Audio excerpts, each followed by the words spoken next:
Magandang araw sa inyong lahat. Ito na yung video eh. Gusto ko tong gawin eh. Ha? Kumbaga, nauutot ako ngayon. Gusto ko siyang ilabas, pero nahihiya lang ako. Ayun, ito na.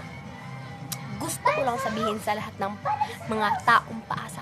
Uso yung paasa ngayon eh ha, kaya maraming nakikiuso.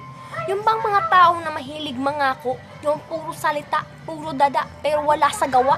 Oo, matagal lang kasabihan yan eh ha. Pero bakit ngayon, marami pa rin nagpapaasa na puro salita lang, walang gawa?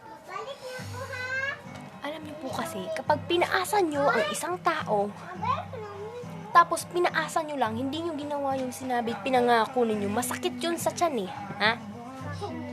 Lalo na kapag sinabihan niyo ng kung anong-anong salita, ha? Alam niyo kasi, kung ano yung ginawa ninyo sa taong pinaasa ninyo, babalik at babalik yun sa inyo. Ha? Kilala nyo ba si Karma?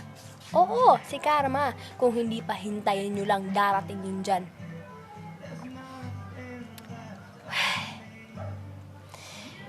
Kaya ang dapat yung gawin ngayon, kumuha kayo ng isang basong tubig. Oo, isang basong tubig.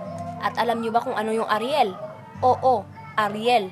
Sikat yun ngayon, 750 na lang eh ha. Bumili kayo nun. Tapos, ilagay nyo dun sa isang baso ng tubig. Ilagay nyo dun. Tapos, inumin nyo.